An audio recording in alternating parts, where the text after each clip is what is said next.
You know, when I was a child, I had this dream of wanting to be an astronaut when I grew up. I didn't have any context to know that being an astronaut would require skills in engineering or mathematics and all that, but I didn't care because being an astronaut means going to space. Space! And who doesn't want to go to space?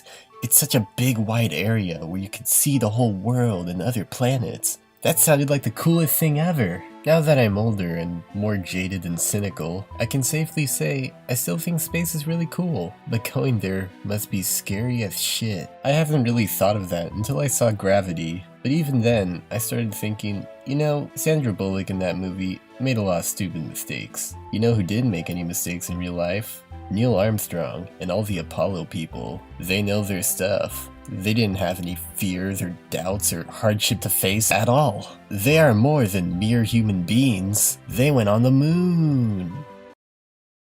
First Man is the new biopic about famed American astronaut Neil Armstrong, played by famed Canadian actor Ryan Gosling. A U-Haul truck, and he said that's strange because It is directed by Damien Chazelle, who is shaping up to be one of my favorite directors working today. He's already made 2 great films before this, and it's fascinating just how varied each of these are. It must take some talent to go from an intimate story about drumming, to a large-scale bombastic musical, to a Neil Armstrong drama, and somehow pulling it off. The movie's not really about the moon landing. I mean, yes, it obviously plays a part in it, but it almost feels irrelevant to the central story about Armstrong and his family. A lot of scenes are set in his house, talking to his wife, or talking with his friends, or playing with his sons. The scenes set in NASA are more focused on his personal anxiety than any of the cool space stuff, and that matters, because it brings perspective onto the icon that is Neil Armstrong. As in, he's not just an icon, he's a normal guy who has fears and doubts, just like the rest of us.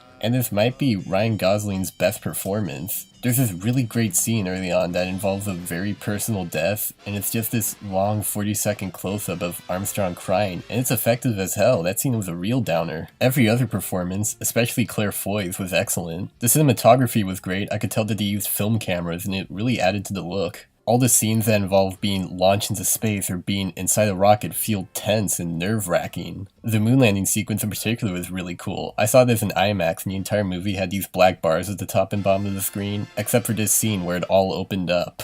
Oh yeah, I should probably bring this up. The moon landing controversy. They skipped the part that shows him plant the American flag on the moon. The flag planting was all there is to the moon landing. Who gives a shit about Armstrong's legacy? It's just moon flag, conspiracy. There isn't actually a flag on the moon. It was all a big ruse. The landing itself was staged. Boycott the movie, boycott. And the Oscar goes to First Man. Oh no, we made a mistake. It went to his Beale Street to talk.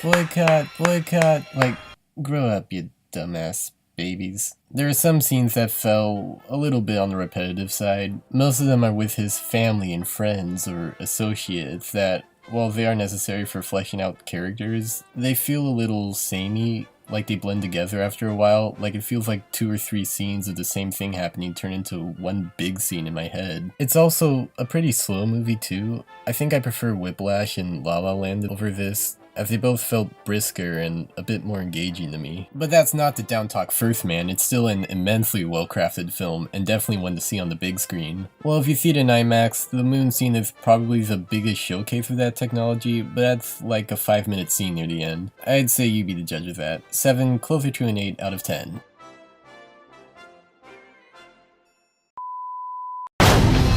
This is not a place for a priest, Father.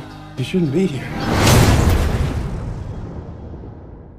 It's a little too quiet in here. It gives me the willies.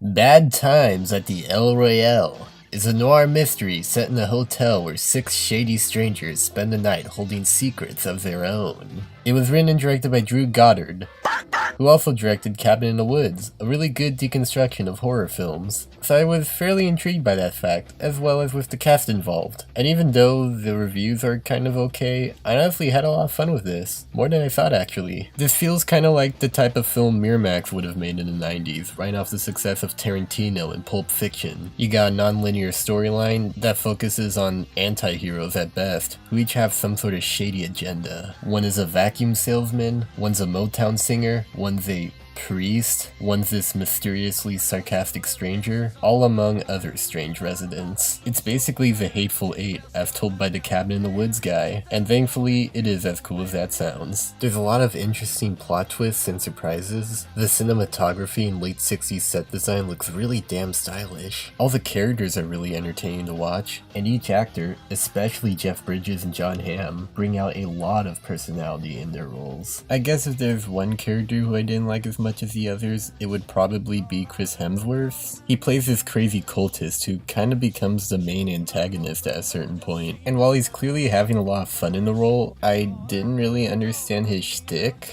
Like, why was he the one to take control at that point? Why couldn't everyone else overpower him sooner? I don't know, I guess I didn't find him as interesting as Bridges or the other characters. Maybe after a rewatch I'll warm up to him more. But besides that, I guess the most detrimental flaw of the movie is that it's 2 hours and 21 minutes long. It was okay for the beginning and some of the middle, but by the third act, it really starts to feel that length. They could have cut stuff, even earlier in the movie, not like whole scenes, but just shortening some parts. Well, regardless, I still compliment the movie all around. I had a good time at this bad time, and I recommend seeing it, especially if you're into neo-noir and non-linearity. Yet another 7 or 8 out of 10.